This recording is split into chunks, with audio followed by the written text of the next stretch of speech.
Noite. Eu me chamo Ana Luzia. O nosso grupo ficou com o tema Escravidão no Brasil, indígena e africano. Nosso grupo ficou com as componentes.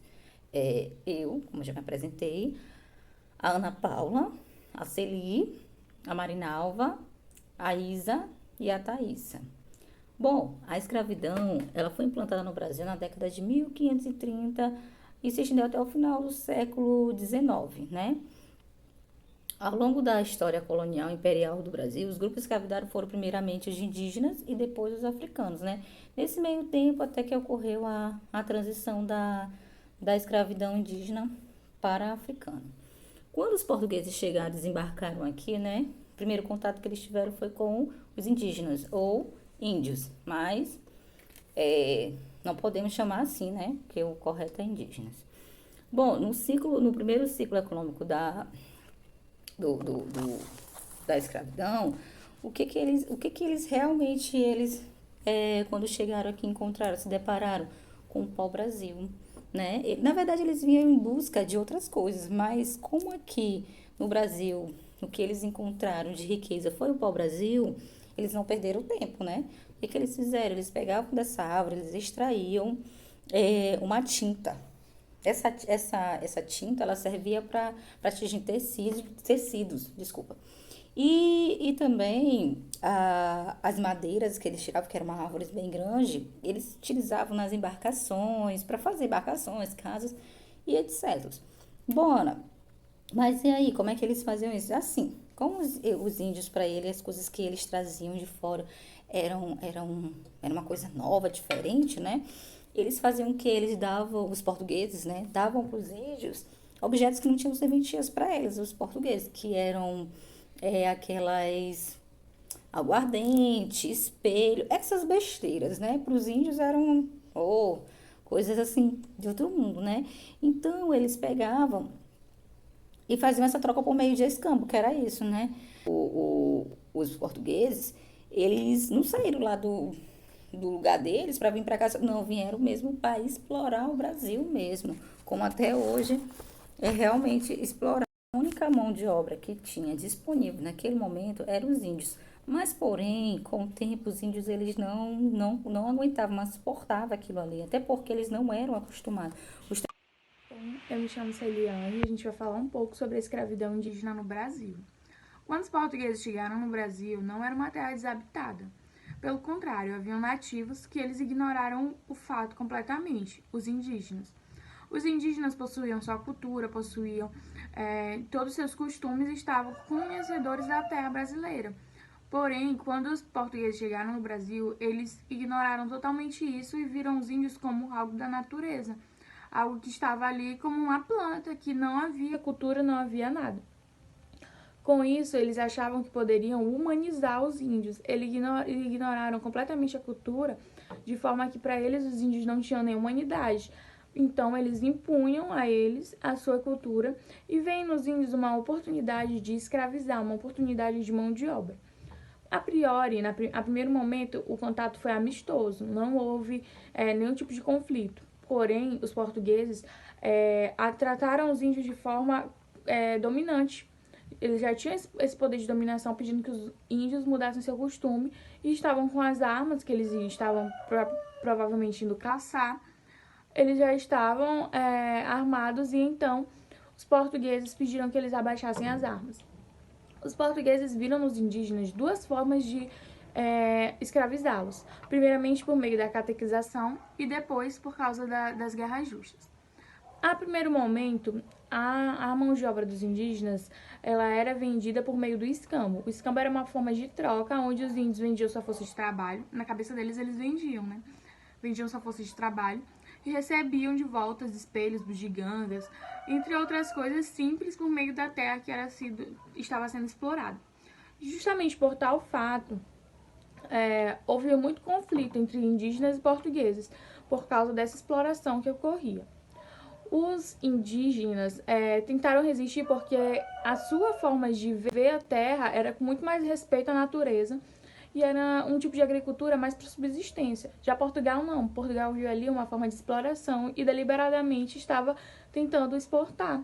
tentando retirar da terra o máximo de recursos para exportação e receber mais dinheiro, consequentemente. Então havia muito conflito. Os portugueses também entraram em conflito com os jesuítas, porque os jesuítas viam nos índios pessoas que poderiam ser catequizadas e angariar mais fiéis para a Igreja Católica. Então ali havia um conflito de interesses porque os jesuítas queriam uma outra coisa para os índios. Desse modo, a principal forma que eles conseguiam eram as guerras justas, onde eles falavam que os índios estavam sendo salvos dos rituais de antropofagia, o que não era verdade, porque a antropofagia era um costume indígena e com isso muitos e muitos costumes foram se perdendo. Ao longo do trabalho, a gente vai falar um pouco mais sobre as leis e decretos que mudaram essa visão portuguesa e puderam, infelizmente, também escravizar os africanos que vieram para o Brasil. E eu vim falar sobre a lei que veio para libertar os indígenas. Essa lei, ela foi chamada de Diretório dos Índios. Foi uma lei elaborada em 1755 e tornada pública em 1757 por D. José I, rei de Portugal, através do seu ministro, o Marquês de Pombal, que dispunha sobre os aldeamentos indígenas, elevando a estes a condição de vilas ou aldeias, administrada por um diretor. Uma escola com um mestre para os meninos e outro para as meninas, sendo proibido o uso de outro idioma, senão o português. Os indígenas deveriam ter sobrenome português. A nudez foi proibida, bem como as habitações coletivas, ou o uso de outra língua, senão o português. Conhecida como o tupi ou língua geral, e a punição de morte a quem desacatasse. A mestiçagem foi estimulada. A política do Marquês de Pombal buscava assim incorporar os índios à sociedade dos brancos, transformá-la em um trabalhador ativo a fim de assegurar o povoamento e a defesa do território colonial. Em 1798, o diretório foi revogado. Os índios aldeados foram emancipados e equiparados a outros habitantes do Brasil. Vou falar sobre o Quilombo dos Palmares e a cana-de-açúcar. O Quilombo dos Palmares, ele foi o maior quilombo existente no Brasil durante o período colonial. Foi construído na região de Alagoas e chegou a possuir até 20 mil habitantes. Ele foi destruído pelos portugueses em 1694. E seu líder, Zumbi, foi morto no ano seguinte, em uma emboscada. A sobrevivência do quilombo decorria da agricultura, e os principais itens produzidos em Palmares eram a mandioca, que era usada para produzir farinha, também tinha feijão, batata, milho e melaço, produzido do cultivo da cana-de-açúcar. Vou falar também sobre a mão de obra açucareira dos negros, que é a cana-de-açúcar. O trabalho era realizado pelos escravos. Eram longas, eles trabalhavam com uma carga horária de até 18 horas por dia. Eles eram torturados, escravizados, chicoteados, que chegavam a ir ao tronco, onde eles tinham sua cabeça e membros imobilizados, e ali ficava por horas e horas e até dias. As jornadas eram longas e tornavam-se mais exaustivas para eles quando se aproximava o período da colheita da cana-de-açúcar. E os escravos que tentassem fugir para o quilombo, eles eram colocados nas fornalhas, onde as condições de trabalho eram mais perigosas e precárias. Muitos perdiam suas mãos e até seus braços. Eles viviam em péssimas condições. Eles vestiam trapos e se alimentavam muito mal. Olá, gente, boa noite. Vamos dar continuidade a esse assunto tão importante, né, para nós, certo? Então, nós vamos relatar um pouquinho sobre esse maus tratos dos negros, né? Como nós podemos observar desde o começo, tá bom, do trabalho, que os escravos, os negros, eles foram de fato torturados, né? Eles eram maltratados desde a sua captura lá nos seus países de origem. Por que, Isa? Quando eles eram resgatados, né? Como eles eram colocados, eles vinham em navios negreiros, a forma como eles vinham nesse navio era desumano, né? Eles vinham de forma, nós podemos dizer mesmo de forma precária, né? Eles eram muitos, eles vinham, o espaço onde eles vinham era porões, então eles tinham que ficar mesmo muito apertados, uns de cabeça para baixo, enfim. Então são algo que a gente já percebeu desde o começo, de quando eles eram resgatados, né?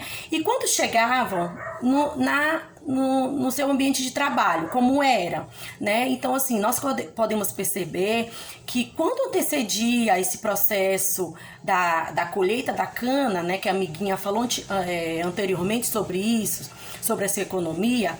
Então, quando chegava esse período que antecedia essa colheita, eles tinham uma carga exaustiva de trabalho. Eles trabalhavam até 18 horas por dia, sua alimentação era extremamente limitada, não dormiam, né? Quando descansavam, assim, era no chão, né? Nas senzalas, como nós conhecemos um pouco. Então, assim, eles eram de fato maltratados, né? Isso não fazia com que eles rendiam, e isso os revoltavam, e com isso fazia com que eles fugiam, né? Que nós conhecemos um pouquinho sobre os quilombos, certo? Mas mais adiante nós podemos, isso foi melhorando, né? Porque chegaram as leis abolicionistas, certo? Aí nós temos a lei Áurea, que ela veio com o objetivo de acabar com isso, né? A lei Áurea, ela veio com o objetivo de acabar com isso. Em 13 de maio de 1988, de 88, nós podemos ver, visualizar, né? Perceber essa lei que veio com o objetivo de acabar com essa escravidão no Brasil. E mais adiante, um pouquinho mais, nós conhecemos também a Lei Eusébio de Queiroz, que foi em 4 de setembro de 1850, né? Que o objetivo dela era acabar com o navio negreiro. Então, eles queriam, de fato, que isso acontecesse. Aí a gente tem também a lei do ventre livre, certo? Que ele aconteceu no ano de 1871, né? Que ela decretou que todas as crianças nascidas a partir daquele dia seriam livres, tá bom? E por último, nós temos o sexagenário, né? Que ele vai acabar com todos, que a partir de 60 anos, todas as crianças, todas as pessoas de 60 anos, elas seriam livres, certo? Então, nós podemos observar, né, essa trajetória das leis, né? Embora a gente, nós conhecemos um pouco que ainda existe o trabalho escravo, ainda não acabou nos dias atuais, nós podemos observar isso. E isso culpa da nossa sociedade, que é profundamente desigual em relação a essas etnias, né? E que possamos, nós enquanto educadores, falarmos, explorarmos, propormos propostas pedagógicas em nossas escolas para trabalhar de fato essa escravidão que teve um marco histórico na nossa sociedade, no nosso país.